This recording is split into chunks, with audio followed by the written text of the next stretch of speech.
The year was 1878, and the last of the autumn light bled across the northern California sky, staining the clouds the color of rust and old blood. In the east, it was a time for closing shutters and drawing close to the hearth. But here, on the frontier, the air still held the memory of summer's heat, a dry, restless energy that promised nothing but dust and distance. The great fever for gold had broken decades ago, but its delirium lingered in the hollowed-out mountains and in the hardened eyes of the men who still sifted through the dregs of the earth, hoping for a miracle. For Evelyn Hartwell, the world had ended not with the roar of a cannon, but with the quiet, decisive click of a mahogany door. It was the door to her father's study, a room that had always smelled of leather, pipe smoke, and unshakable certainty. That scent now clung to her like a shroud. Her father, Charles Hartwell, had not shouted. Shouting was for the common man, for the dock workers and factory hands whose existence he acknowledged only as a necessary, if unpleasant, part of the city's machinery. Instead, he had spoken in a voice as cold and polished as the marble floor beneath her feet. "You have made your choice, Evelyn. You have chosen the affection of a stable hand over the honor of this family. You have sullied the Hartwell name with a dalliance beneath your station, and you have refused a union that would have secured our legacy for generations. This house is no longer your home." Each word had been a carefully placed stone, building a wall between them that was higher and more impassable than any mountain she was yet to see. She had stood straight, her chin high, the years of lessons in posture and etiquette serving her as a kind of armor. She would not weep, not in front of him. Her transgression had been twofold. First, she had fallen in love with Thomas, a young man from Ireland with eyes the color of the sea and a gentle way with the horses, a man whose only crime was his poverty. Second, and far more unforgivably, she had refused to marry the son of a railroad magnate, a man whose soft hands and softer chin did nothing to stir her heart. "I have chosen freedom, Father," she had replied, her own voice a thin, brittle thing. He had laughed, a short, sharp sound devoid of any humor. "Freedom is a pauper's word for desperation. You will learn its true meaning soon enough." And so she was cast out. Martha, her lady's maid and the closest thing she had to a mother since her own had passed, had pressed a small, heavy purse into her hand, her face a mask of sorrow. Inside were a few pieces of jewelry, her mother's pearls and a sapphire brooch, wrapped in a silk handkerchief. It was all Martha could give, a final act of loyalty. "Go west, miss," the older woman had whispered, her hands trembling. "They say a person can start new out there. A person can be who they want to be." Now, the rhythmic clatter of the train wheels was the only constant in Evelyn's new life. For days, it had been the sound of her escape, the beat of a future she was writing for herself. She watched the manicured green of the east bleed into the rough, sprawling browns and golds of the west.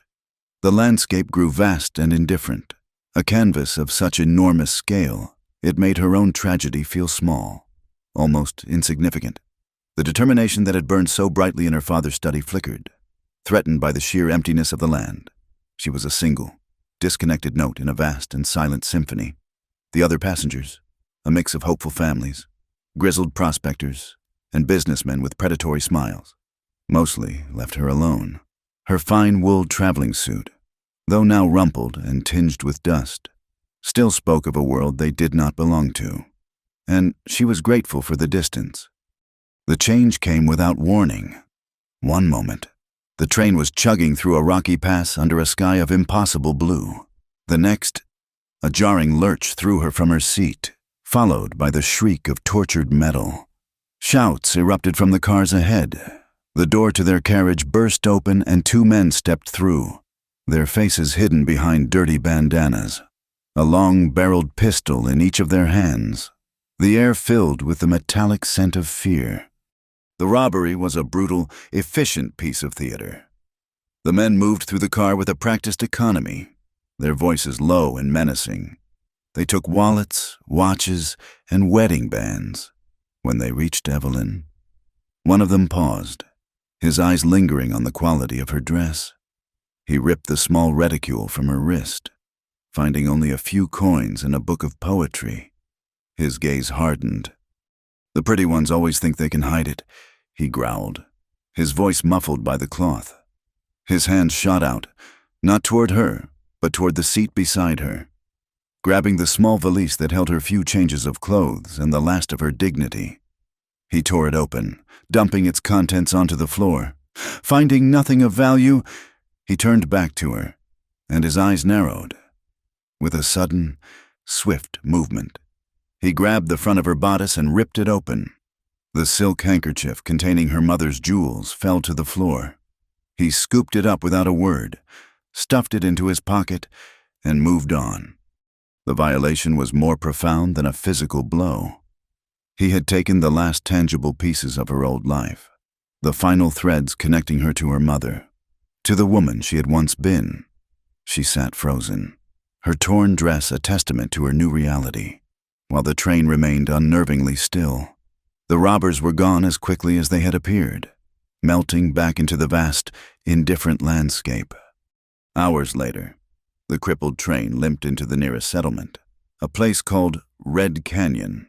It was less a town and more a scar upon the land, a handful of weathered, false-fronted buildings huddled together as if for protection against the endless expanse of red rock and dust.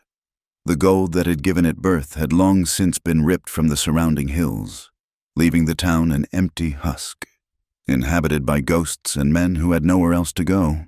The air was thick with the smell of stale beer, sun-baked dirt, and a kind of lingering despair. As Evelyn stepped down from the train, her torn dress held together with a pin, the dust of the street immediately coated her polished boots. It was a fine, gritty powder the color of dried blood, and it seemed to work its way into everything. Men stopped and stared. They were not the polite, veiled glances of the city. These were open, hungry looks that stripped her bare, assessing her worth in the crudest of terms. She saw herself reflected in their eyes a prize, a vulnerability, a piece of meat, with no money and no destination. She walked aimlessly down the single dusty street, the setting sun casting long, distorted shadows behind her. She needed to find the sheriff, if such a man existed in this place. She needed to report the theft, though a hollow certainty in her gut told her it would do no good. Her jewels were already miles away, destined to be traded for whiskey and bullets. It was near the saloon, a building whose swinging doors released a wave of loud laughter and discordant piano music. That her path was blocked. 3 men, their faces flushed with drink and their movements unsteady, stepped out in front of her. "Well, look what the train dragged in," one of them slurred, a wide, unpleasant grin splitting his bearded face. "Ain't you a little lost, darling?" "Please, let me pass," Evelyn said, her voice steady despite the frantic pounding of her heart. She tried to step around them, but another man moved to block her way. "Not so fast," he said, reaching out to touch a lock of her hair that had escaped its pins. "A lady like you shouldn't be all alone. It ain't safe." The irony was a bitter taste in her mouth. "I am looking for the law," she said, taking a step back. Her heel caught on an uneven board, and she stumbled. The first man laughed. "The only law in Red Canyon is what we say it is." He took a step closer, his smell a foul mix of sweat and cheap liquor. "And we say you owe us a little conversation." Panic, cold and sharp, lanced through her. These men were not like the robber on the train. There was no cold professionalism in their actions, only a sloppy, unpredictable menace. She was trapped. Her life in the East, with its rules and social protections, had not prepared her for this. Here, there were no rules. Just as the man reached for her arm, a voice cut through the tense air. It was a low, quiet voice, with a gravelly edge to it, but it carried an authority that made the men freeze. "Leave her be." Evelyn turned her head. Standing in the shadows of the assayer's office across the street was a man. He was tall and lean, dressed in a faded flannel shirt and canvas trousers worn pale at the knees. His face was all harsh angles and weathered lines, tanned by years of sun and wind, and a dark, untrimmed beard covered his jaw. He didn't look like a savior. He looked like part of the harsh landscape itself, as rugged and unyielding as the mountains that loomed over the town. Beside him, a much older man with a long white beard leaned on a mule, watching with weary eyes. The drunkard who had been leading the harassment turned, squinting into the twilight. "This ain't your concern, McGraw. This is a private matter." The man called McGraw took a slow step forward into the fading light. He didn't raise his voice. He didn't have to. "I'm making it my concern. Now. I'm only going to say it one more time. Let the lady go on her way." There was a moment of tense silence. The three men looked at each other, a silent negotiation passing between them. They were drunk, but not so drunk they couldn't recognize the danger in McGraw's stillness. There was no flourish, no posturing, just a deadly calm, with a final, resentful glare at Evelyn. They grumbled under their breath and shuffled back into the saloon. Evelyn was left standing in the middle of the street, her breath catching in her throat. The man, Jack McGraw, watched her for a moment longer, his expression unreadable. His eyes, she noticed, were a pale, startling blue, like chips of ice. They held a deep, settled weariness and a flicker of something else, something that looked like contempt. He gave a short, almost imperceptible shake of his head and turned to go. "Wait," Evelyn called out, her voice stronger than she expected. He stopped but didn't turn around fully. "What is it?" "Thank you," she said. I don't know what would have happened." He finally turned to face her, and his gaze swept over her, taking in the torn dress, the expensive but dusty boots, the refined posture that even fear could not erase. His lip curled slightly. "You city folk come out here thinking it's some grand adventure. This ain't a place for white gloves and fancy manners. It's a place that chews up people like you and spits them out."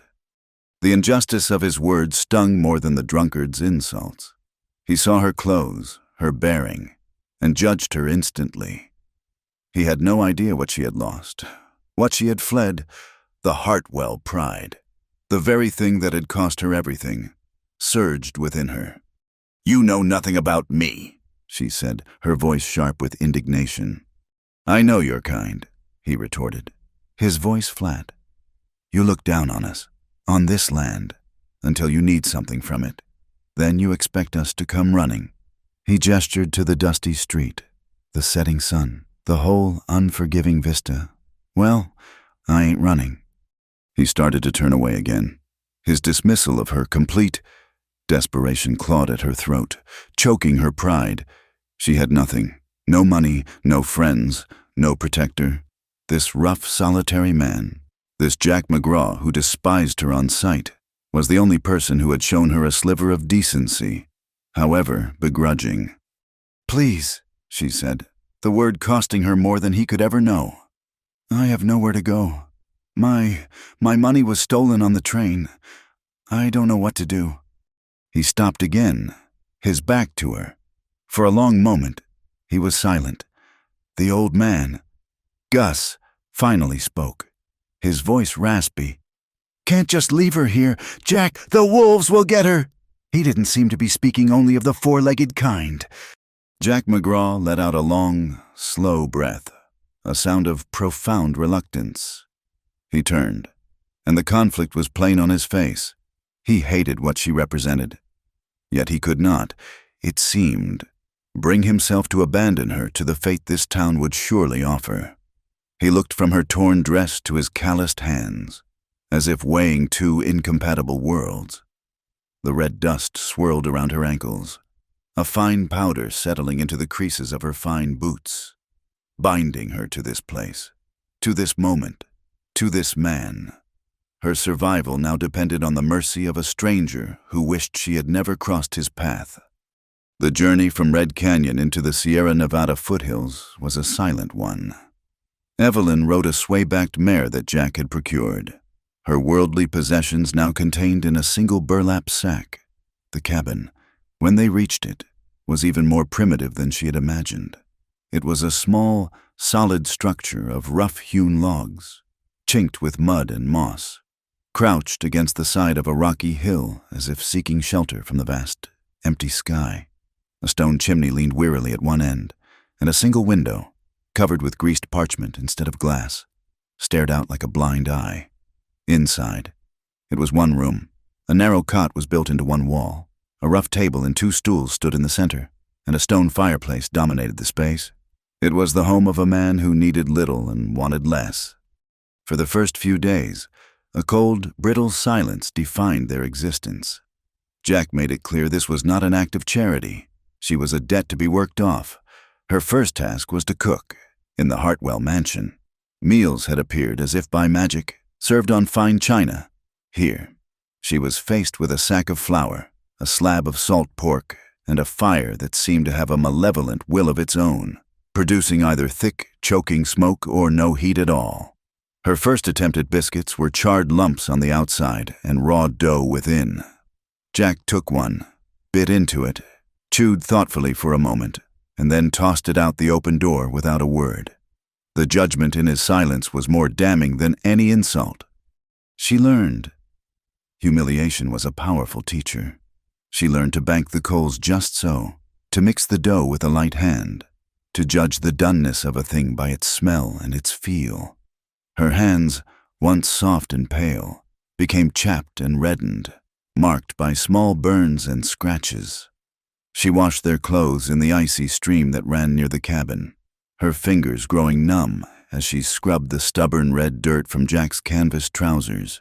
Each chore was a small battle against her past, against the useless, ornamental woman she had been raised to be. She was paying her debt, not just to Jack McGraw, but to herself. Jack was a creature of routine and solitude. He rose before the sun, drank a cup of black, bitter coffee, and was gone for hours. His pickaxe and pan his only companions. He returned at dusk, covered in the same red dust that permeated everything, his face grim whether his pan had shown color or not. He rarely spoke, and when he did, his words were functional, clipped things. More wood, water's low, storm's coming. He moved with a quiet, efficient grace that she began to grudgingly admire. He wasted no motion, no word, no thought. Old Gus, his mining partner, would sometimes visit, his mule laden with supplies from town. He was the one who filled in the empty spaces of Jack's silence. It was Gus who told her, one afternoon while Jack was checking a line of traps, about Jack's wife. Her name was Amelia, Gus said, his voice raspy as he whittled a piece of wood. Pretty thing, hair like spun gold. Jack built this cabin for her with his own 2 hands. Thought the sun rose and set in her eyes? He paused, spitting a stream of tobacco juice into the dust. But she was a city girl. See, hated the quiet, hated the dirt, said the mountains were pressing in on her. One day, a geologist from Sacramento came through, a fancy fellow with a silk waistcoat and a smooth tongue. Next thing Jack knew, he came back to an empty cabin and a note.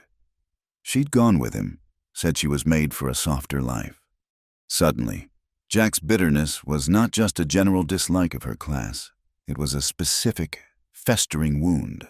She was a living reminder of the woman who had betrayed him. She understood now why he looked at her hands, her speech, her very presence with such deep, unwavering suspicion. He was waiting for her to prove him right, to prove that she, too, was a creature of comfort who would break and run the moment the life became too hard. The realization did not soften her. It hardened her resolve. She would not break. She began to watch him, not as a captor, but as a teacher. She saw how he read the land, the subtle shifts in the rock, the way the water flowed. One day, as he was preparing to leave, she stood in the doorway. "Show me," she said. He stopped, turning to look at her. "Show you what? How to pan for gold. If I am to earn my keep, I should do more than cook and clean." A flicker of surprise crossed his face, followed by the familiar mask of suspicion. "It's hard work, not for ladies." "I am no longer a lady," she replied, her voice even. "I am a person who needs to survive. You said it yourself. This place chews people up. I do not intend to be chewed." He stared at her for a long moment, his icy blue eyes seeming to search for the lie in her words. Finally, with a sigh that seemed to come from the soles of his feet, he nodded. "Get your boots." The stream was a world of its own, a place of constant sound and motion.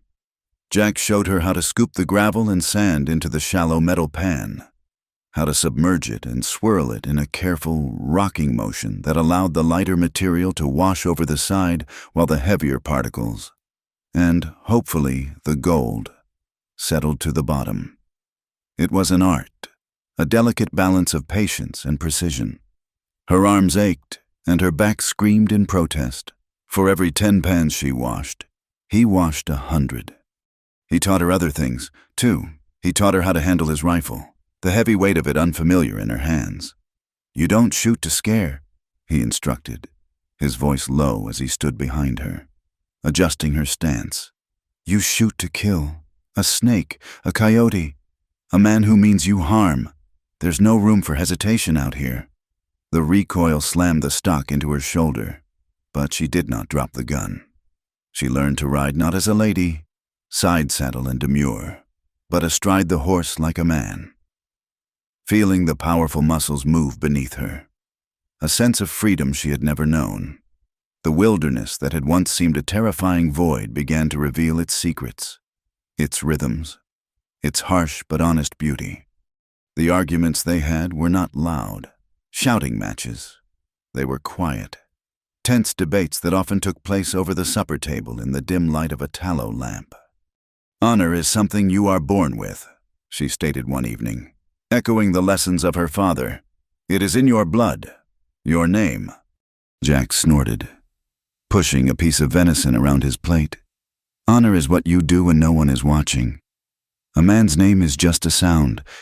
It's his hands, his work, that define him. All the fancy names in the world won't build you a shelter or fill your belly."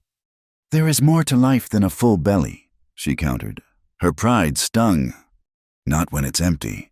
"There isn't," he shot back. "You talk about honor.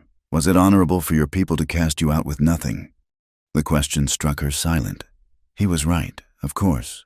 The gilded cage she had left behind had its own kind of brutalism, one hidden behind fine manners and expensive fabrics. Here, the brutality was honest. It was the wind, the rock, the sun. It did not pretend to be anything else. The day it happened began like any other. They were working a promising bend in the stream, the late afternoon sun turning the water to liquid gold. Jack had been patiently working a pan, and from the focused intensity in his posture, Evelyn knew he had found something good. He carefully washed away the last of the black sand, revealing a small collection of gleaming yellow flecks at the bottom. It was the best they had seen in weeks. "Here," he said, handing the pan to her. "Take this back to the cabin. Put it in the pouch." She took the pan with exaggerated care, her hands steady. It represented a new stovepipe for the winter, a sack of real coffee, a small victory against the relentless poverty of their lives. As she turned to walk up the bank, her boot slipped on a wet, mossy stone. She flailed for a moment, a clumsy, desperate dance on the edge of the stream. The pan flew from her hands, arcing through the air before landing upside down in the rushing water. The gold was gone, instantly, washed away by the current, scattered back into the earth from which it had come. For a heartbeat, there was only the sound of the stream. Then Jack's voice, low and shaking with a fury that was more frightening than any shout. "You clumsy, useless fool!" He strode to the bank, his hands clenched into fists at his sides. "Is there anything you people can do right? You touch something, and it turns to dust or mud. You are a curse." Every cruel word he had ever thought about her, every ounce of his bitterness and resentment, poured out of him. He saw his wife, his empty cabin, his shattered trust, all in her stricken face. Evelyn stood frozen, the cold water of the stream seeping into her boots. She did not defend herself. She did not make excuses. She simply stood there, and a single tear traced a path through the grime on her cheek. Then another. They were silent tears, born not of anger, but of a sorrow so profound it had no voice. She wept for the lost gold, for her lost life, for the endless, grinding struggle, for the simple, crushing fact that she had tried her best and it had not been good enough. The sight of her quiet despair broke through his rage. He saw not the city lady he despised, but a young woman who had lost everything, standing in a cold stream, weeping over a few flakes of metal. The anger drained out of him, leaving behind a hollow ache. He let out a long breath and looked away, at the water, at the mountains, at anything but her. "The water takes it," he said, his voice rough with a new, unfamiliar emotion. "The gold washes away. All that's left is the person standing here." He sighed, a weary, defeated sound. "Come on, let's go back. You'll catch your death." He turned and walked toward the cabin without looking back. But the space between them had changed.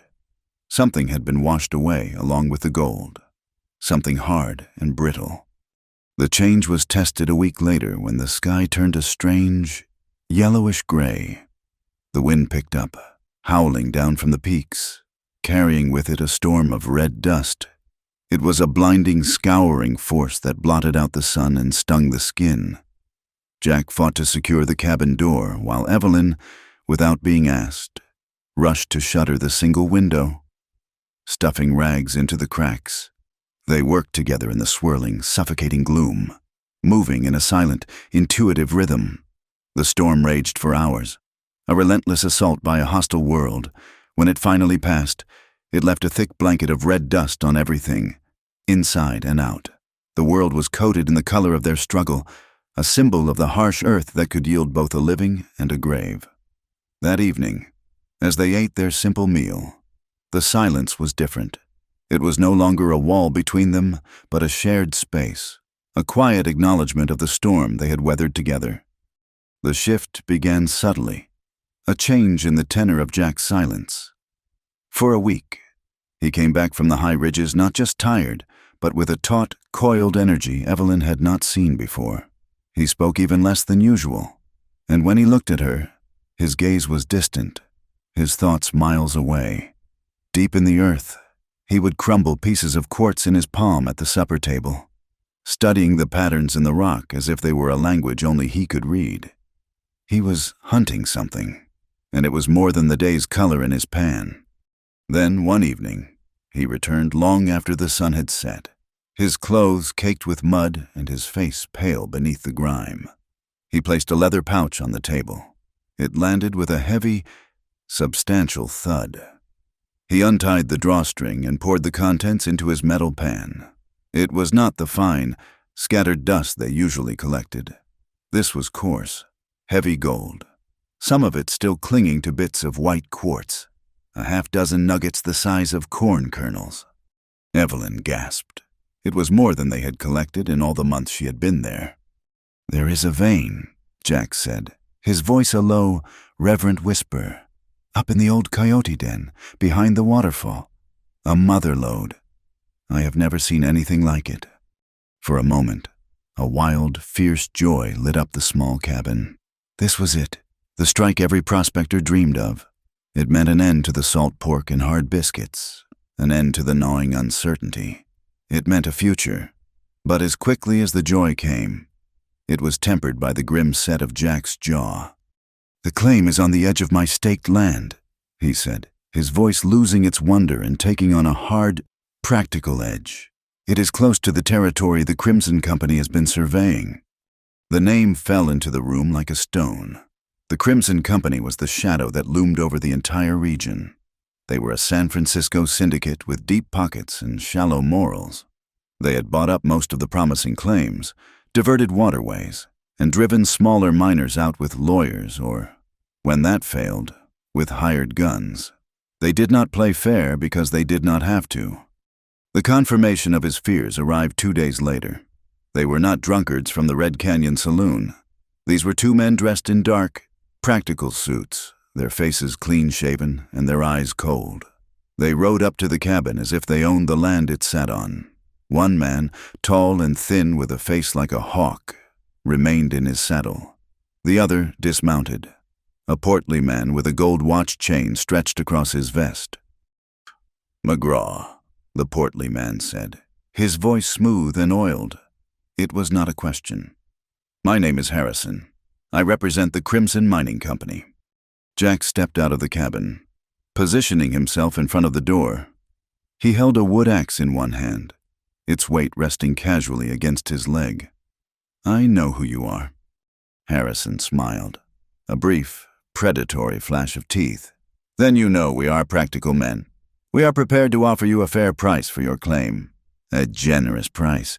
In fact, $500. For this entire section." He gestured vaguely at the hills. It was an insult. The gold in the pouch on the table was worth more than that. "The land is not for sale," Jack said, his voice flat. Harrison's smile tightened. "Everything is for sale.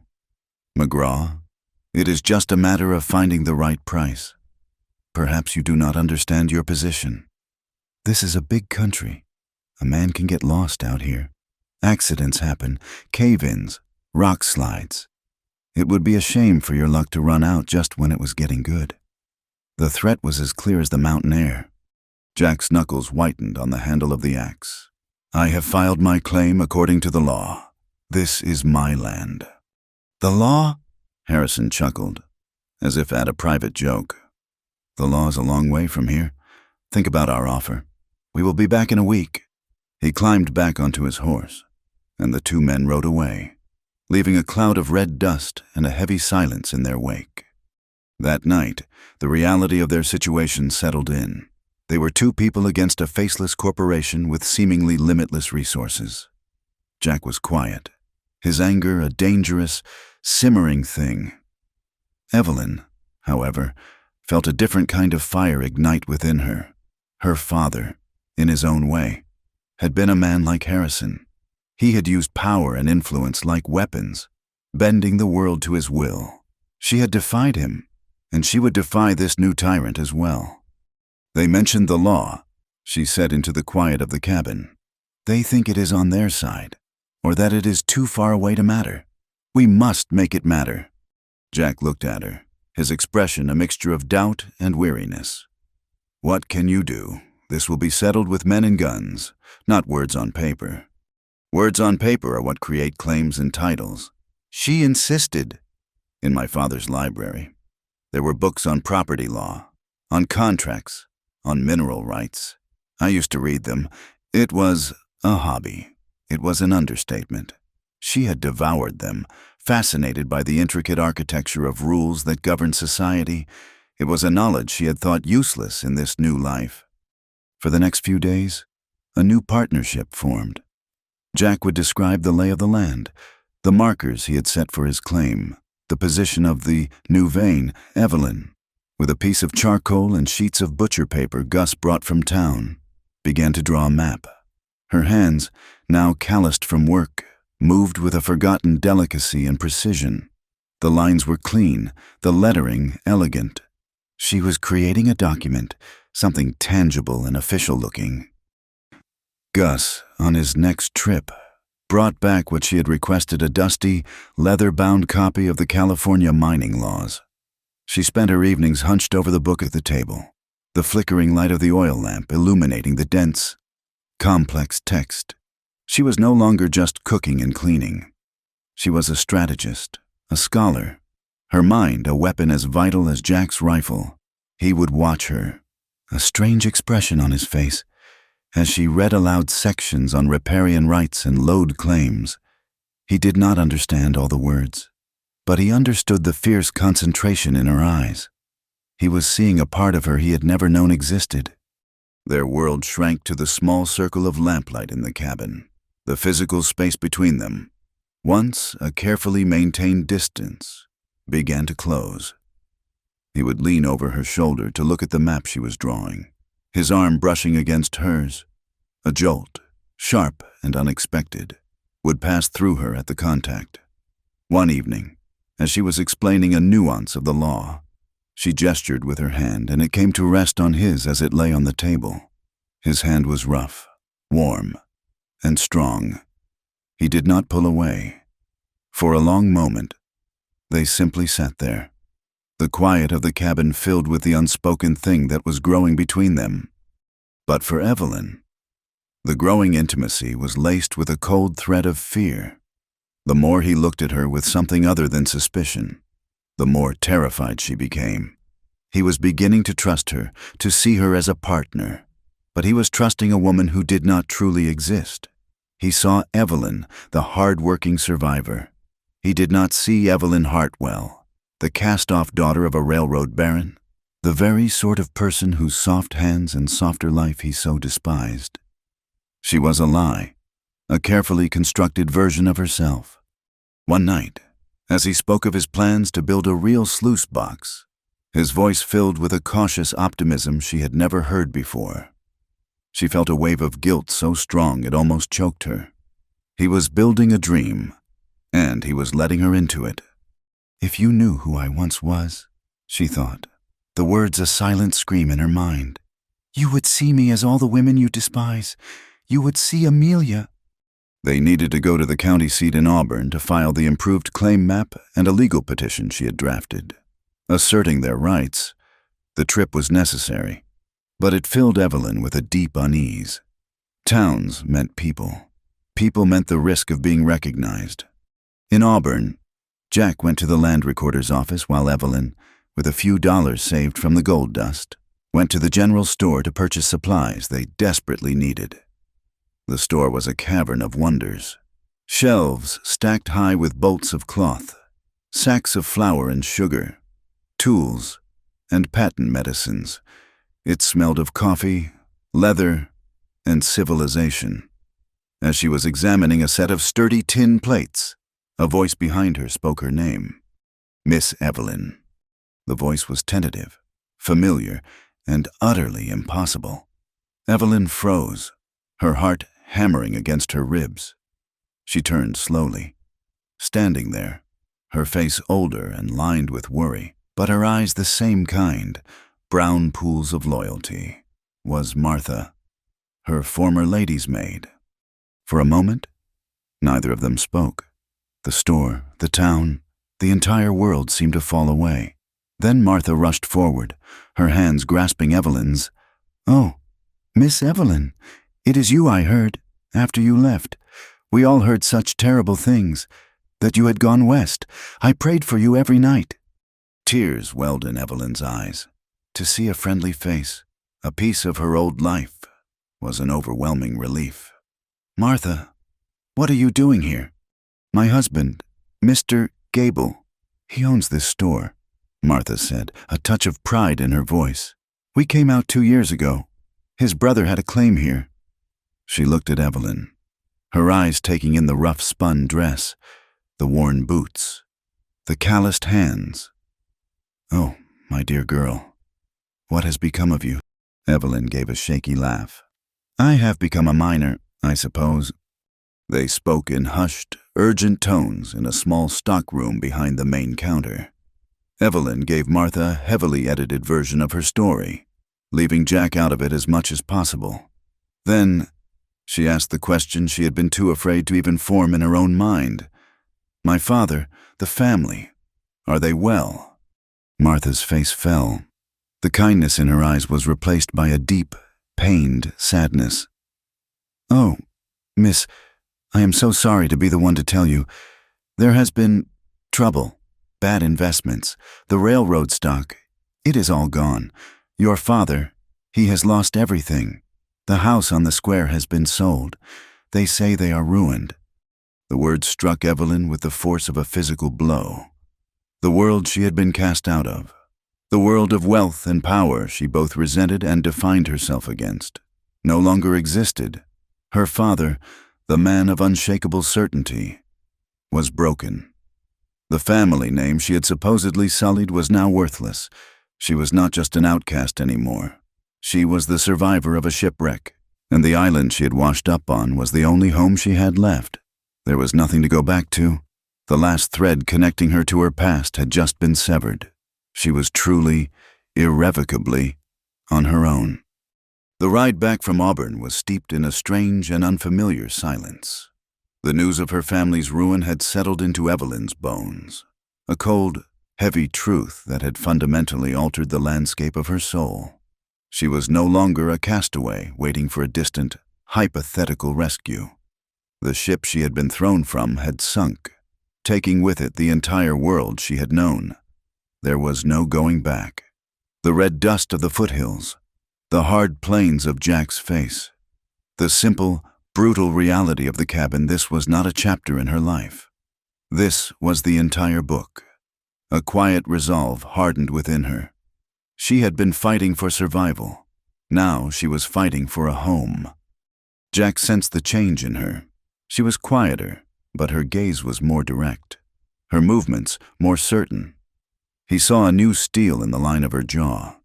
He mistook it for a reaction to their success in filing the claim, a confidence born of their small victory against the Crimson Company.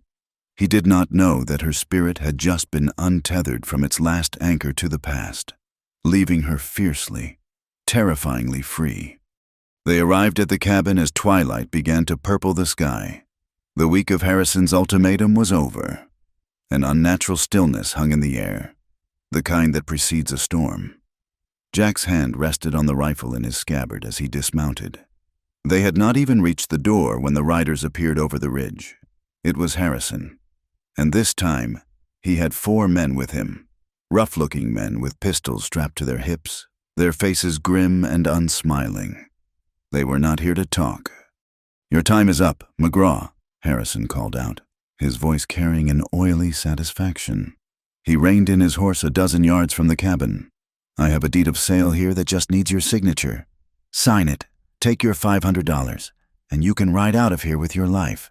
Refuse, and my associates will be forced to remove you as a trespasser." Jack pulled the rifle from its sheath, the metallic rasp loud in the quiet air. He did not raise it, but held it ready across his chest. He took a step forward, placing himself between the men and the cabin, between them and Evelyn. "This is my claim. I will not be moved." Harrison laughed, a short, ugly sound. "Your claim is a piece of paper. These," he said, gesturing to the armed men beside him, "are a much more binding form of contract." The men began to spread out, a slow, deliberate flanking maneuver designed to intimidate. Evelyn's heart hammered in her chest. She saw the grim determination on Jack's face. He would fight. He would stand his ground, 1 man against 5, and they would kill him here in the red dust. All their work, the map, the legal filing, would be for nothing, washed away in a moment of pointless violence. And then the words from the law book blazed in her mind. A specific clause she had read over and over, a small shield intended to protect families from the predatory reach of corporations. The primary dwelling and surrounding acre of a legally filed family claim shall not be subject to seizure without a court order. It was a flimsy piece of legal armor, but it was all they had. In that instant, a decision was made. It was not a choice born of logic, but of pure, desperate instinct. She stepped out from behind Jack, her hands trembling but her head held high. Harrison sneered. "Keep the woman out of this. McGraw, this is business." "This is very much my business," Evelyn said. Her voice did not quaver. It was as clear and sharp as breaking glass, and it cut through the tense air, making all the men pause. She took another step forward, so she was standing beside Jack, a united front. She looked directly at Harrison, her gaze unwavering. "This is not merely this man's claim," she announced, her voice ringing with a conviction that astonished even herself. "This is our home, and this is my husband's land." The silence that followed was absolute. The wind seemed to hold its breath. She could feel Jack go rigid beside her, the shock of her words a palpable wave. Harrison's smug expression faltered, replaced by a look of stunned disbelief. "You're what?" Harrison stammered. "My husband," Evelyn repeated, letting the word hang in the air. She turned her gaze on the other men, one by one. "You came here to threaten a lone miner, but you are not dealing with a lone miner. You are threatening a family. You are trespassing on a family's homestead, and the law has a great deal to say about that. She took a deep breath. The years of her expensive education, the poise drilled into her since birth, now her greatest weapons. You men in your fine suits, you come from the city with your money and your threats, and you think you can buy the world. You think honor is something you can purchase and put on a chain like a gold watch. But you are wrong. She turned and placed a hand on Jack's arm. His muscles were stone beneath her touch. This man may be a poor miner in your eyes. He may have nothing but the dirt on his hands and the sweat on his brow. But I tell you this with all certainty. He has more honor, more decency, and more courage in one of his calloused fingers than all of you combined. Her voice rose, filled with a righteous fury she did not know she possessed. So take your deed and your hired guns and leave this place. Because if you lay one hand on my husband or try to set one foot on this land, I will personally see you dragged before every judge and marshal from here to Sacramento. This is a family claim, protected by law, and we will not be moved. She finished, her chest heaving, the sound of her own heartbeat roaring in her ears. Jack stood beside her, his face a mask of utter astonishment. He looked down at her, at the small, fierce woman who had just declared herself his wife in front of a gang of armed men. And something shifted in his icy blue eyes. The suspicion and the bitterness he had held for so long seemed to crack, to fall away, revealing something raw and vulnerable beneath. Harrison stared, his mouth slightly agape. This changed his calculations. A legal fight involving a wife, a family, was a messy, public affair. It was not the clean, quiet removal he had planned. He was a bully, but he was a cautious one. He looked from Evelyn's defiant face to Jack's rifle, then back again. With a curse, he yanked on his reins. "This is not over," he snarled, his face contorted with frustrated rage. This changes nothing, but his actions betrayed his words. He wheeled his horse around. "Let's go." He barked at his men. They followed, casting confused, resentful glances back at the two figures standing before the small log cabin. They rode over the ridge and were gone, leaving only the dust and a ringing silence behind them. For a long moment, neither Evelyn nor Jack moved. The adrenaline drained away, leaving her weak and trembling. Finally, Jack turned to her. His face was a canvas of conflicting emotions, disbelief, confusion, and a dawning, reluctant admiration. "My wife?" he asked, his voice barely a whisper. Evelyn's composure finally broke. A shaky breath escaped her. "There is a provision in the mining statutes, a family homestead. It is harder for a corporation to seize it. It requires a court order, a lengthy process. It was the only thing I could think of." She looked up at him, her eyes pleading for him to understand. "It buys us time." He stared at her, truly seeing her for the first time. Not as the city lady, not as a reminder of his past, but as the brave, intelligent, and utterly unpredictable woman standing before him. He had been ready to die for this piece of land, and she had saved it, and him, with nothing but words and courage. He slowly nodded, a decision being made. "All right then," he said, his voice low and thick with emotion. "It buys us time." That night, the tension in the cabin was of a different sort. The unspoken barrier between them had been shattered. They were partners now, bound by a lie that had become their only truth. They were preparing for bed when a low, rumbling boom echoed from the hills, shaking the very logs of the cabin. "The mine," Jack breathed. He grabbed a lantern and his rifle and was out the door in an instant. Evelyn was right behind him. They found the entrance to the small mine shaft he had been digging partially collapsed. The Crimson Company had left them a parting gift, a stick of dynamite to remind them of their precarious position. As Jack was examining the unstable rock face, a section of the overhang, weakened by the blast, gave way. He shoved Evelyn back. Taking the brunt of the falling rock and earth himself, he went down with a grunt of pain. A large gash torn in his forearm by a sharp piece of stone. Back in the cabin, the air was thick with the scent of dust and something new intimacy.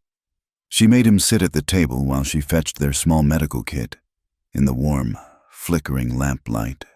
She gently washed the wound, her touch surprisingly steady as she cleaned away the blood and grime.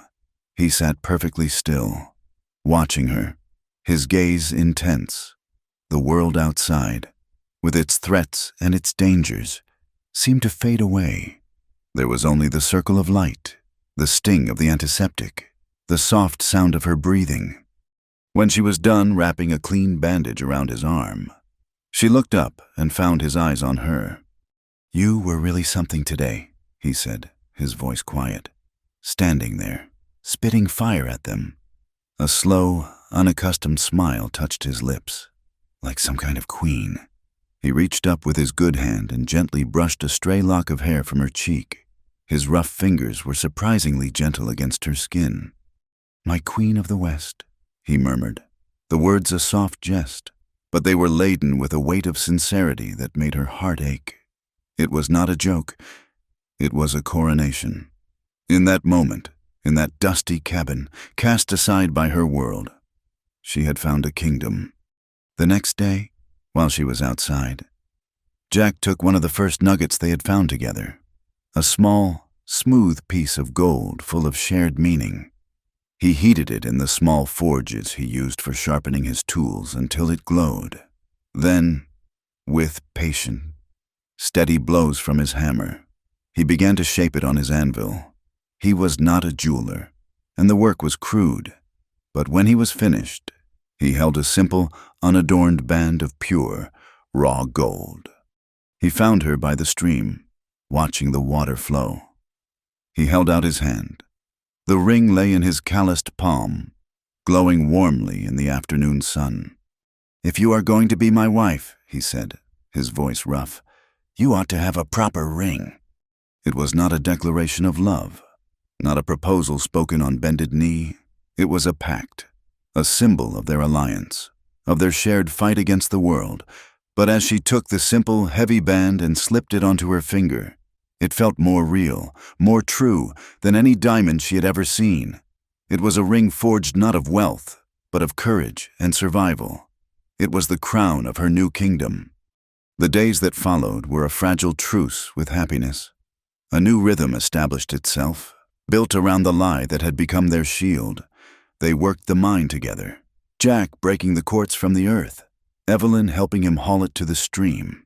The crude gold ring on her finger felt less like a prop and more like a brand, a permanent mark of her new identity. In the evenings, they would sit by the fire, Jack sharpening his tools, Evelyn mending their worn clothes. Sometimes he would tell her stories of the mountains, of the men he had known, of the long, lonely winters. He spoke of his past, but never of Amelia. It was a closed door he was not yet ready to open. But he looked at Evelyn with a new light in his eyes, a mixture of wonder and a deep, protective tenderness. He was beginning to believe in their shared fiction. And because he believed, she almost believed it too. The Crimson Company was silent, but their presence was a constant, unseen pressure. Harrison's threat was not forgotten. It was a snake coiled in the shadows, waiting. Jack became more watchful, his rifle never far from his hand. The piece they had found was a borrowed thing, and they both knew the debt would soon come due. The snake struck not with the open aggression of Harrison, but with the quiet poison of a familiar voice. Jack had gone to Red Canyon for supplies, a rare trip he now made with a grim sense of necessity. Evelyn had remained at the cabin, her unease a living thing. The town, with its hungry eyes and cruel judgments, still felt like a cage. As Jack was loading sacks of flour onto his mule, a man stepped out of the saloon's swinging doors and called his name. "Jack McGraw, I will be damned. I thought these mountains had swallowed you whole years ago." Jack turned, his hand instinctively going to the pistol at his hip. The man was tall and wiry, with a gunslinger's lean grace. His face was narrow, his eyes a pale, washed-out blue, and a thin, cruel smile played on his lips. He was a ghost from a life Jack had long since buried. "Silas," Jack said, his voice flat and devoid of warmth. "What are you doing here?" "Making a living. Same as you."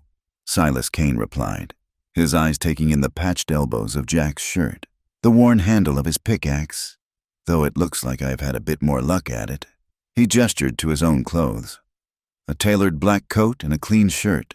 I heard you struck a little color up in the hills. Word travels. It was never your concern what I find, Jack said, turning back to his mule. Silas laughed, a dry, rasping sound. Oh, but it is now. I am working for some fellows who are very interested in your little patch of dirt. The Crimson Company. You may have heard of them. Jack stopped, his back still to Silas. You are working for Harrison. A man has to eat. Jack, Silas said, his voice taking on a whining, self-pitying tone that Jack remembered all too well. Not all of us are born with your luck. The gold just seems to fall into your hands. Always has. The old envy, the bitterness that had soured their partnership years ago, was still there, potent as ever. They had prospected together for 2 years, and in all that time, Silas had found only dust, while Jack had found enough to build his cabin, to dream of a life with Amelia. Silas had never forgiven him for it. Get to your point, Silas, Jack said, his voice low and dangerous. My point, Silas said, stepping closer, is that my employers are generous. They sent me to make you another offer, a better one. But first, I wanted to congratulate you. I saw you in Auburn a while back. Did not get a chance to say hello. You and your new wife. He loaded the word with a heavy, insinuating sarcasm. Quite a prize you have caught for yourself. Looks like your luck has not changed. Jack turned slowly to face him. Leave her out of this. Silas's smile widened. Oh, I cannot do that. She is the most interesting part of this whole story. You see, I was in the store when she was talking to the owner's wife. A little reunion. It was, and I have a good memory for names, especially famous ones. He leaned in, his voice dropping to a conspiratorial whisper. You have not just found yourself a wife. Jack, you have gone and married yourself a Hartwell. Evelyn Hartwell, daughter of the railroad king himself. The kind of woman whose shoes used to be cleaned by people like us. The kind of woman who would not spit on you if you were on fire. The world seemed to tilt under Jack's feet. The name meant nothing to him, but the rest of it, the railroad king, the implication of fabulous wealth and high society, it all crashed down on him with the force of a physical blow. He saw Evelyn as he had first seen her, in her fine, torn dress, her bearing of an aristocrat. He saw her elegant script on the maps, her knowledge of the law, her poise and her careful speech. He had explained it all away as a good education. But this was something else entirely. You are a liar, Jack said. But the words had no conviction. The pieces were slotting together, forming a picture of a betrayal so profound it stole the air from his lungs. Am I, Silas taunted, enjoying every moment of Jack's torment? Ask her. Ask your little queen of the West where she learned to talk so pretty. Ask her what it was like living in a mansion with a dozen servants. Ask her why a woman like that would end up with a dirt scratcher like you, unless she was playing some kind of game. He took a final step back. His work done, the company will be up to see you in a couple of days. Jack, I would advise you to take their offer. A man who has been made a fool of once should be careful it does not happen again. The ride back to the cabin was a journey through a private hell. Every interaction he had had with Evelyn replayed in his mind, now twisted and poisoned by Silas's words. Her courage in front of Harrison's men no longer seemed like a desperate act of survival. It felt like a calculated performance by a woman used to commanding others. Her intelligence was not a surprising gift. It was the tool of her class, used to manipulate him, the intimacy they had shared, the quiet moments, the crude gold ring. It all felt like a lie, a grand and cruel deception. He saw Amelia's face, her false promises, her easy betrayal for a man with a silk waistcoat. He had been a fool then, and he was a fool now. The wound, which had just begun to scar over, had been ripped open, deeper and more painful than before. He stormed into the cabin, his face a thunderous mask. Evelyn looked up from the fire, a smile on her face that died the moment she saw his expression. "What is it?" she asked, her voice laced with concern. "What has happened?" "I saw Silas Kane in town," he said, his voice a low, guttural thing. He threw the supply sacks onto the floor. "Who is Silas Kane?" she asked, her brow furrowed in confusion. "Do not play innocent with me," he snarled, advancing on her. "It is a game you play very well. Is it not the poor, helpless lady who needs a rough miner to save her? What a fine story." He stood over her now, his shadow swallowing her.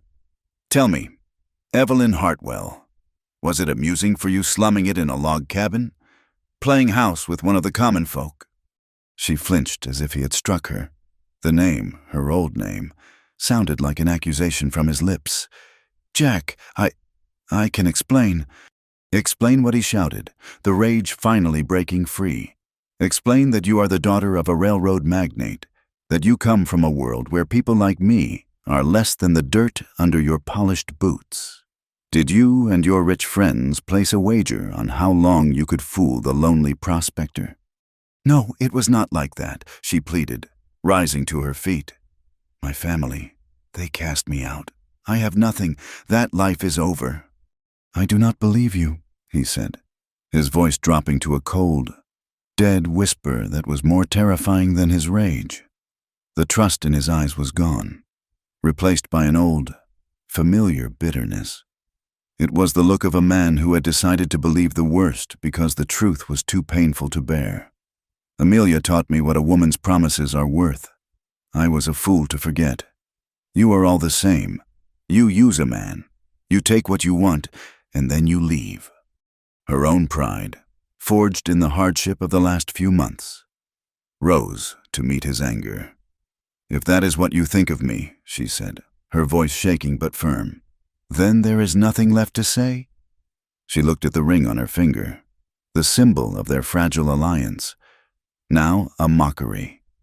With a sharp tug, she pulled it off and placed it on the rough wooden table between them. "I will not stay where I am not trusted." She walked to the door, not looking back. She could feel his eyes on her, but he did not speak. He did not ask her to stay. The click of the door closing behind her was as final as the one in her father's study. She walked without direction, her mind a numb haze of pain and fury. She ended up on the trail to Red Canyon, the only other place she knew. The town was just as she remembered it, hostile and unwelcoming. But now, the whispers that followed her were different. Silas had clearly spread his story. She was no longer just a lost city woman. She was a fraud, a rich girl playing a poor girl's game. The women looked at her with contempt, the men with a new kind of speculative interest. She was an outcast here, just as she was at the cabin. There was no place for her in this world. She found a room at the back of the boarding house, a small, airless space, and sat on the lumpy mattress, staring at the wall as darkness fell. Back at the cabin, Jack drank. He found a bottle of whiskey he had been saving and consumed it with a methodical, self-destructive purpose.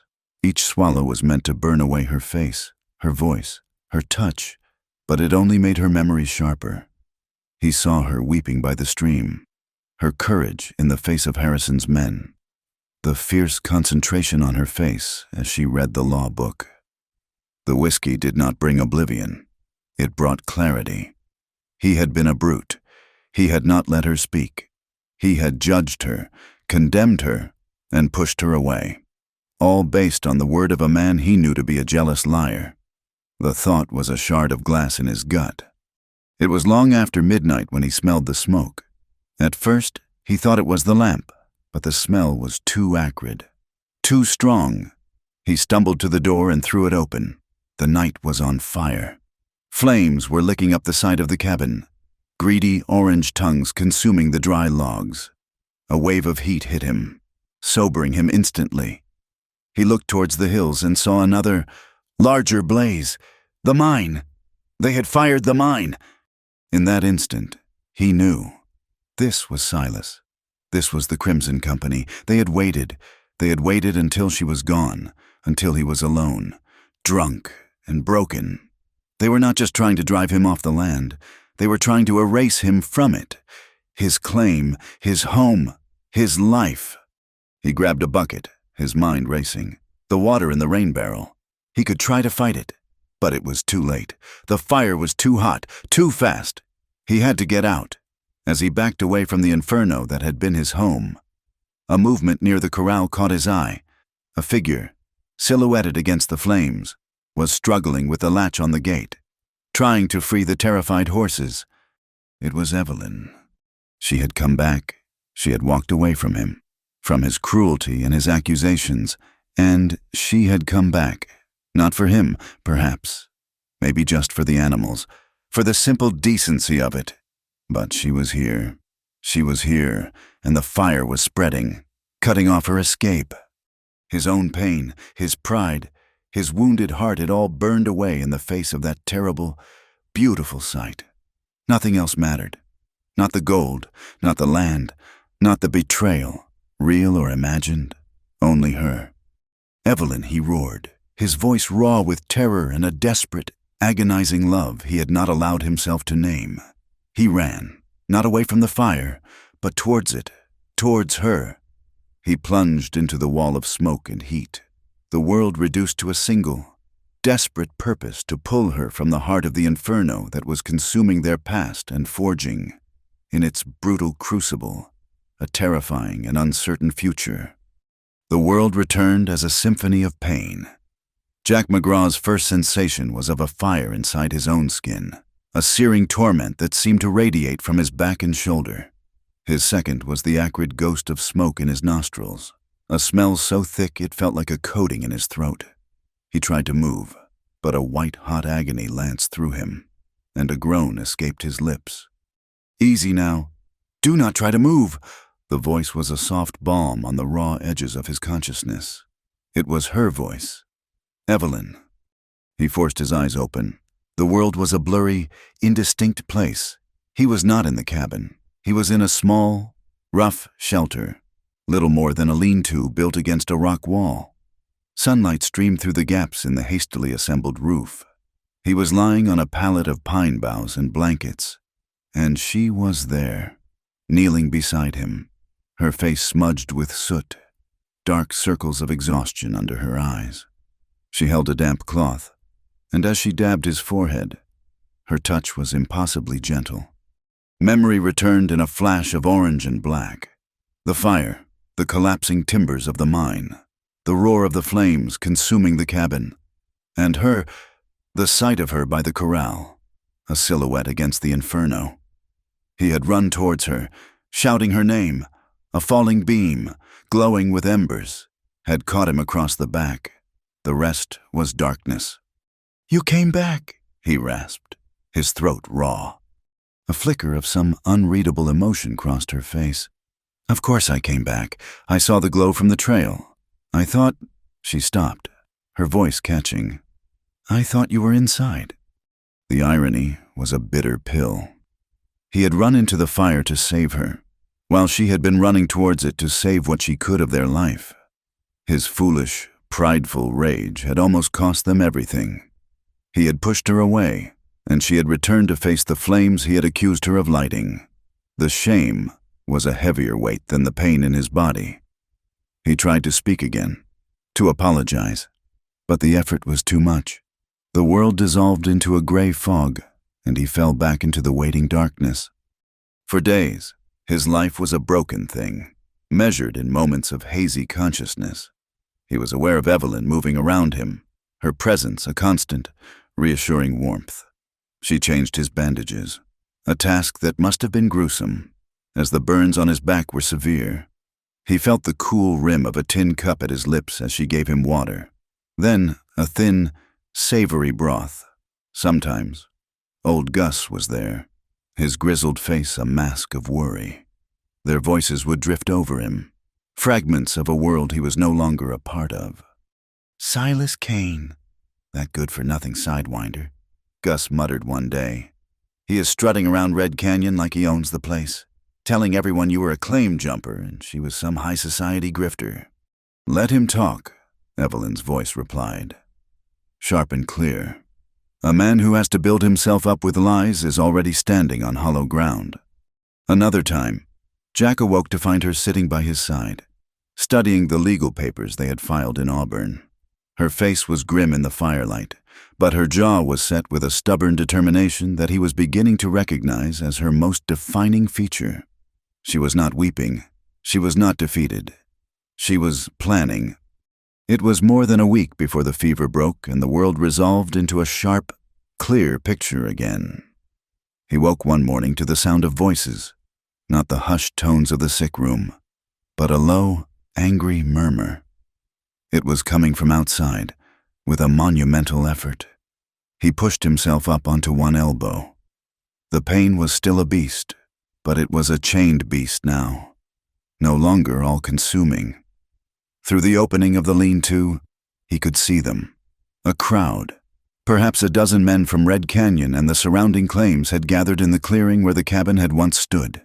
At their center, looking smug and confident, were Harrison and Silas Kane, and standing before them all, alone, was Evelyn. She was not the woman he had first met. Her dress was a simple, practical thing of brown calico, patched at the elbow. Her hair was pulled back in a severe bun, and the ever-present red dust seemed to have permanently stained the hem of her skirt. She looked thin, tired, and utterly magnificent. "This is a simple matter of property law," Harrison was saying, his voice oozing a false reasonableness. "McGraw's claim was legally purchased by the Crimson Company. We have the bill of sale.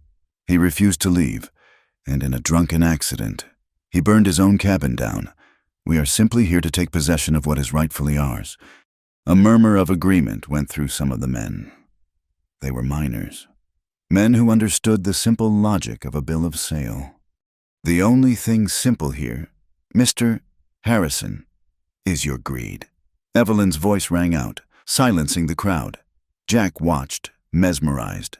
She held a sheaf of papers in her hand. "You speak of a bill of sale.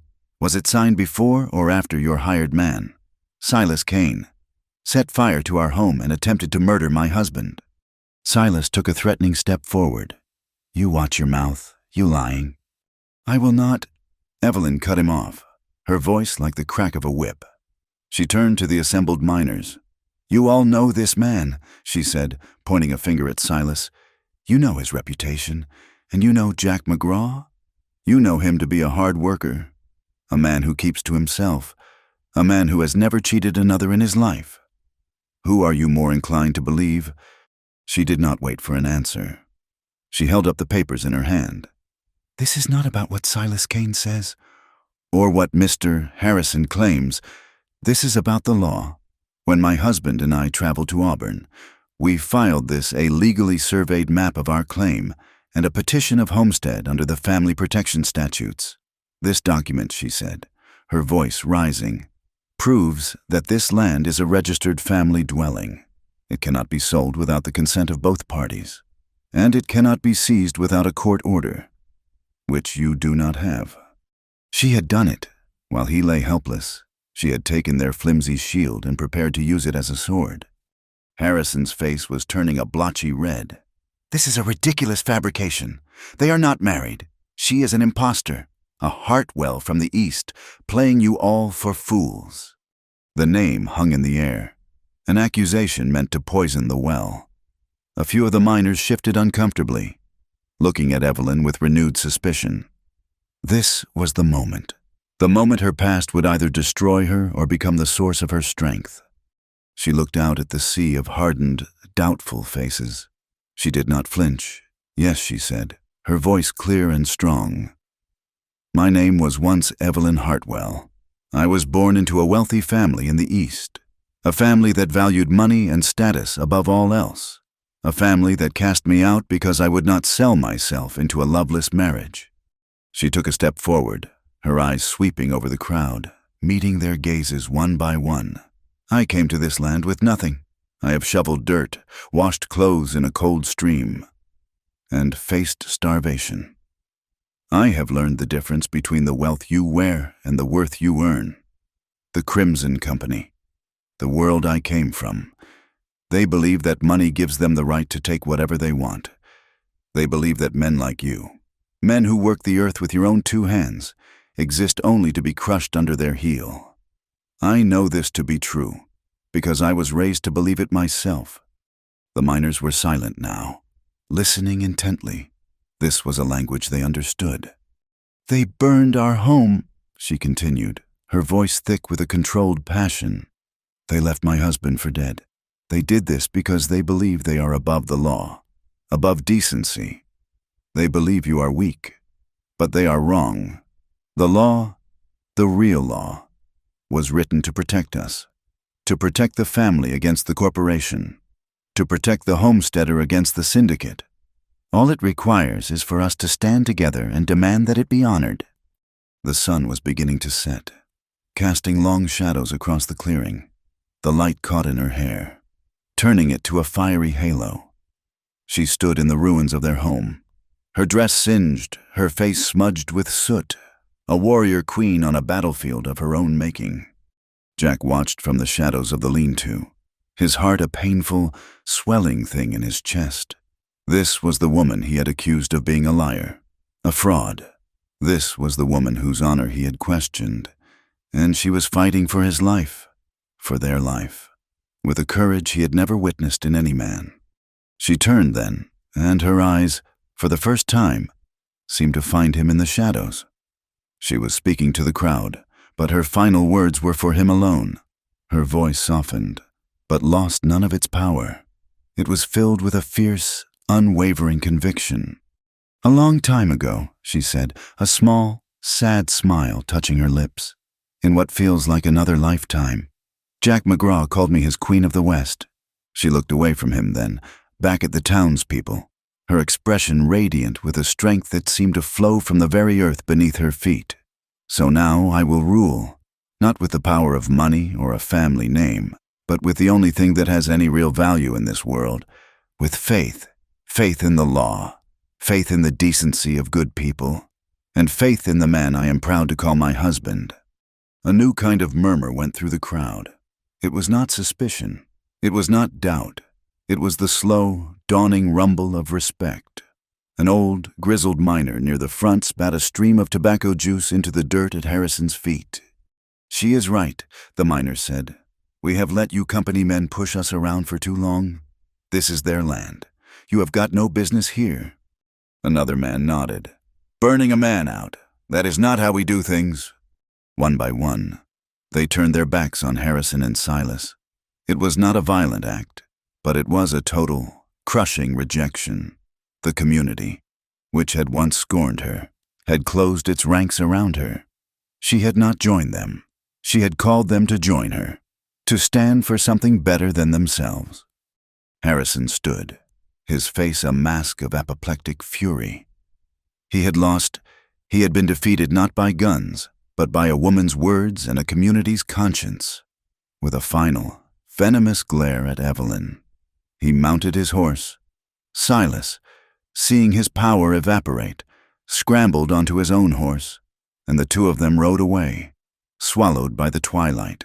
They were not just retreating, they were banished. Evelyn stood for a moment in the sudden quiet, the legal papers still clutched in her hand. The last rays of the setting sun bathed her in a golden light. She had been reborn in the fire, and had emerged not as Evelyn Hartwell, the outcast, but as the Queen of the West, a ruler whose crown was forged of courage and whose kingdom was a patch of burned earth and the loyalty of honest men. The silence that descended upon the clearing was heavier than the smoke that still clung to the charred timbers of the mine. The miners, who had arrived as a skeptical mob, now stood as a quiet, respectful assembly. One by one, they came forward. It was not to Evelyn they spoke at first, but to Jack, who had finally managed to get to his feet and limp out of the lean-to, his arm around Gus's shoulder for support. They offered a flask of water, a piece of jerky, a quiet word of encouragement. Then they turned to Evelyn. They did not offer sympathy. They offered allegiance. "Ma'am," said the old miner who had been the first to speak up, his hat held respectfully in his gnarled hands, "you tell us what you need. We will be back at sunrise." He was not just offering to help rebuild a cabin. He was offering to help rebuild a life. As the men departed, their footsteps fading into the twilight, Evelyn and Jack were left alone in the ruins. The emotional toll of the day, of the past weeks, finally settled upon them. Jack leaned heavily on the rock wall, his face pale and etched with pain, both physical and emotional. "Evelyn," he began, his voice a rough, broken thing. I was wrong. What I said, what I thought." He could not finish. The words were inadequate, clumsy tools to repair the damage he had done. He looked at his hands, calloused and stained, as if they were foreign things. "I was a fool, blinded by my own ghosts. I let Silas poison me with the past because I was too afraid to believe in the future." He finally raised his eyes to meet hers, and she saw in their depths a raw, agonizing shame. Can you forgive me?" She looked at him for a long moment. This man who was as rugged and as broken as the land he worked. She saw the pride it had cost him to say those words. "There is nothing to forgive." "Jack," she said, her voice soft but firm. "We were both haunted. You by a woman who left, and I by a world that threw me away. The fire burned it all down." She walked to the spot where their table had been and picked up the crude gold ring from the dust, where he had left it. It was warm from the residual heat of the earth. The question is not about forgiveness. It is about what we build now, in its place. She held the ring out to him. He took it, his fingers trembling slightly as they brushed against hers, with a reverence that touched her soul. He gently slipped it back onto her finger. It was no longer a lie. It was a promise. The next morning, true to their word, the miners returned. A new sound filled the valley, the ring of axes, the rasp of saws, the low murmur of men working together. They were a small, impromptu army, and Evelyn was their undisputed general. She moved among them with a quiet authority, directing the clearing of the debris, sketching a plan for the new cabin in the dirt with a stick. They listened to her, these rough, independent men, without question. They saw in her not a city lady, but a leader forged in the same fire that had tested them all. While the men worked, Gus rode to Auburn with the legal papers and a detailed account of the attack. 2 days later, Marshal Thompson arrived, a tall, pragmatic man with a weary but honest face. He listened patiently as Evelyn recounted the events, his eyes sharp and assessing. He examined the dynamite residue at the mine and took statements from the other miners. The arrest of Silas Kane was a public spectacle in Red Canyon. The marshal found him in the saloon, boasting of his new position with the Crimson Company. When the marshal laid a hand on his shoulder, Silas went for his gun, but the lawman was faster. In a blur of motion, Silas was disarmed and slammed against the bar, his face a mask of shocked fury. "You have no right," he spat, struggling against the marshal's iron grip. "Arson, attempted murder, and conspiracy," the marshal stated in a calm, flat voice that carried to every corner of the silent saloon. "I would say I have every right." He hauled Silas out into the dusty street, a visible symbol that the town's reign of fear was over. Harrison was a different matter. He was not a man of violence, but of paper and influence. The marshal served him with a warrant in his plush office in Auburn, faced with a dozen sworn testimonies, irrefutable legal documents, and the prospect of a very public, very messy trial that would expose the company's predatory practices. Harrison did what men of his kind always do. He cut his losses. The Crimson Company withdrew its claim, its lawyers making quiet settlements with the miners they had cheated over the years. They vanished from the region not with a bang, but with the rustle of paper and the bitter taste of a financial defeat. Back in the hills, the new cabin rose from the ashes of the old. It was larger, sturdier, with a real glass window that Evelyn's friend Martha had sent from her husband's store. It was a home built not by one man's solitary dream, but by a community's shared purpose. Women from the town brought them food, fresh bread, jars of preserves, a whole smoked ham. Jack, his back healing slowly, was forced to sit and supervise. a role he found both frustrating and deeply touching. He watched Evelyn, saw the easy way she spoke with the other miners, the respect they afforded her, and he felt a pride so fierce it was almost a physical pain. She had not just saved his land, she had saved him from the lonely prison he had built around his heart. They had been in the new cabin for a month. The raw wood still smelled of pine and sawdust. A fire crackled in the new stone hearth, a warm and steady heartbeat in the center of their home. It was a peaceful evening, the kind of quiet they had not known since before the discovery of the lode. The mail rider, a young boy on a fast pony, had made a special trip up from Red Canyon. He had a single letter, postmarked from Philadelphia. Evelyn took it, her hand surprisingly steady. She recognized the elegant, spidery handwriting of her aunt, her mother's sister. For a moment, she was transported back to another world, a world of scented stationery, of formal parlors and hushed conversations. Jack watched her from his chair by the fire. He saw the flicker of an old pain in her eyes, a shadow of the woman she had once been. He did not speak, did not ask what it was. He simply waited, his presence a silent, unwavering support. She broke the wax seal and unfolded the pages.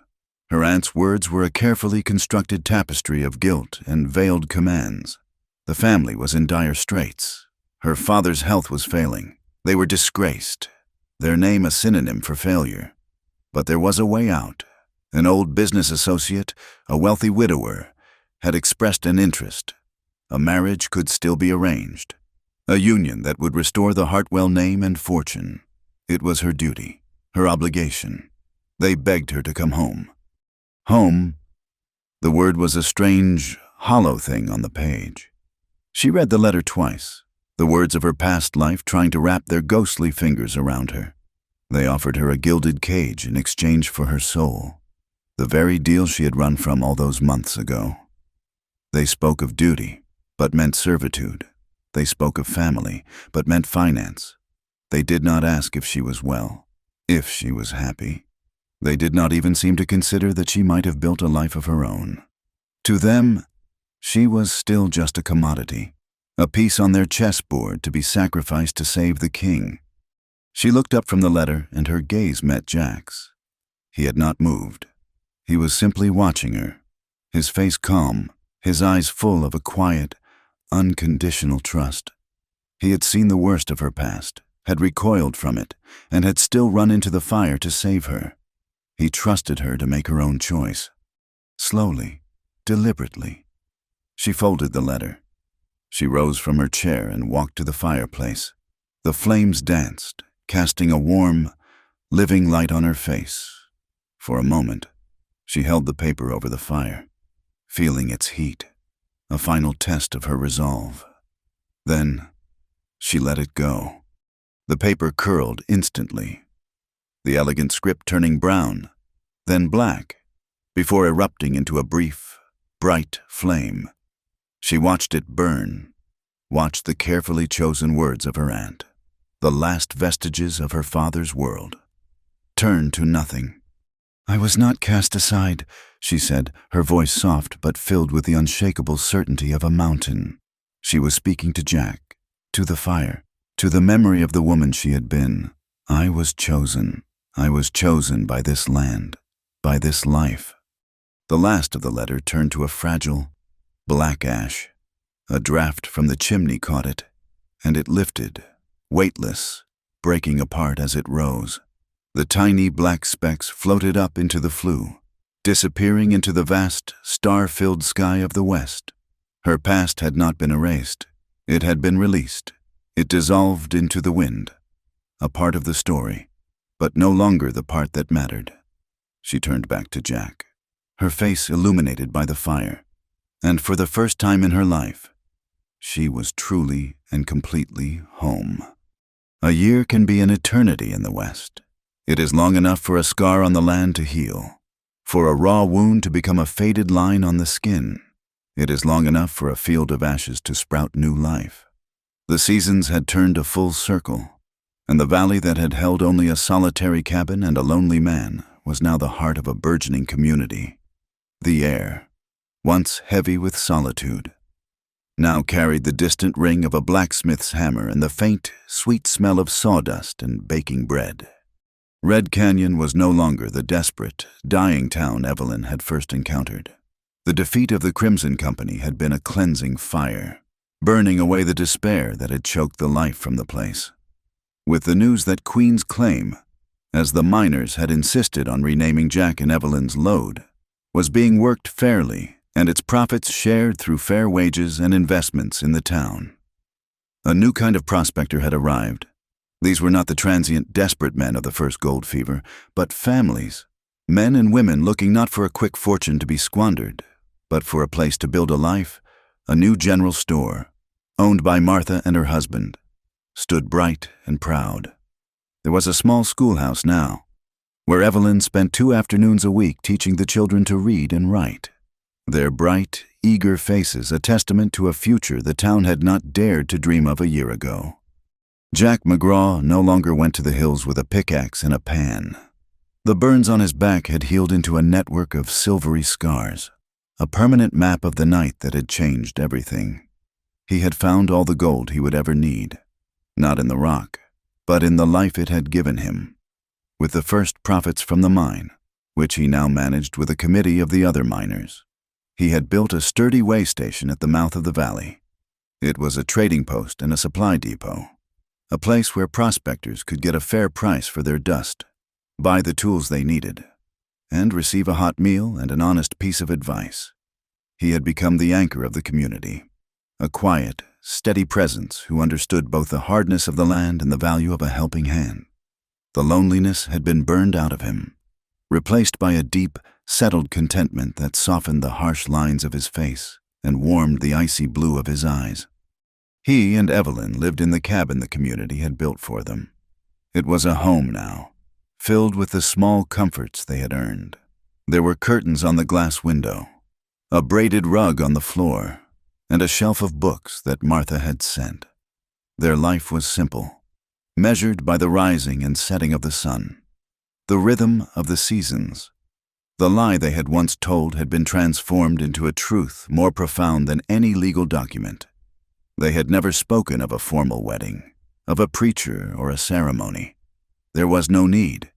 They had been forged into a union by fire and faith, their vows spoken not with words but with actions, sealed not with a kiss but with the shared will to survive and build.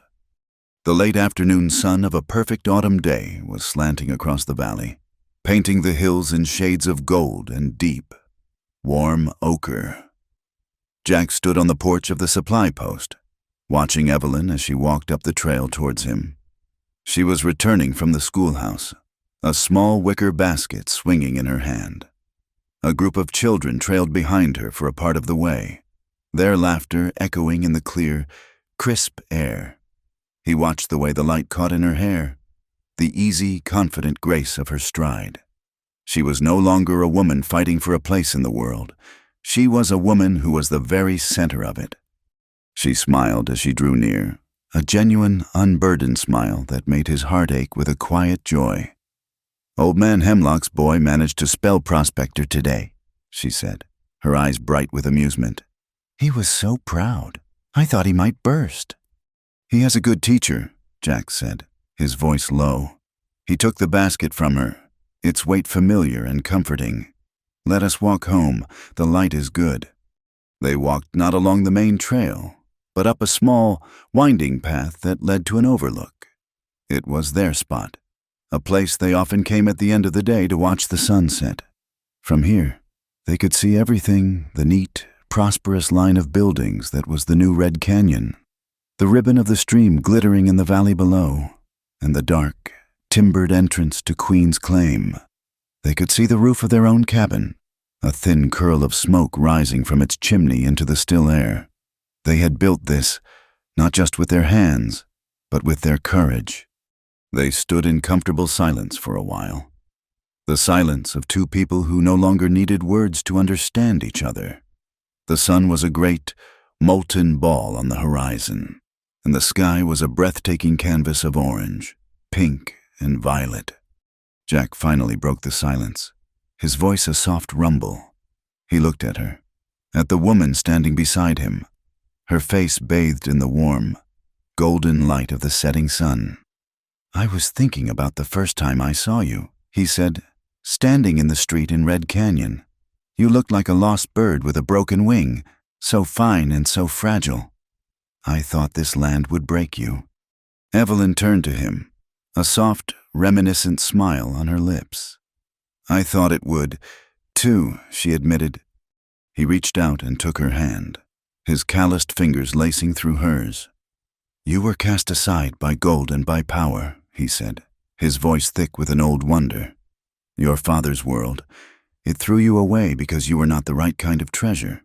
But the gold of this land, the dirt and the rock of it, it gave you back to me." Evelyn's smile deepened. She squeezed his hand, her gaze fixed on the magnificent, bleeding sky. The truth of what they had built, of what they had become, settled over her with a profound and peaceful clarity. She had been searching for freedom, and had found it not in solitude, but in the heart of another. She had been stripped of a hollow title, only to earn a real one. It was not the gold. "Jack," she said, her voice clear and sure in the quiet air. She turned to face him, her eyes shining with a love that was as deep and as solid as the mountains around them. "It was you who made me the queen of this West." He looked into her face, into the eyes of the woman who had saved him in more ways than he could ever count, and he knew it was the truest thing anyone had ever said. The last sliver of the sun dipped below the horizon, and the sky deepened to a soft, bruised purple. A blanket of stars began to emerge in the east. The world was vast and wild, but it was no longer empty.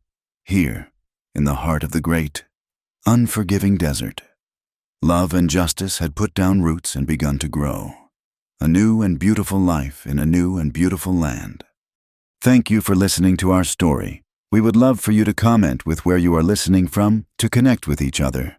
Subscribe to our channel Wild West Night, like this video, and press the hype button to help share it with more listeners.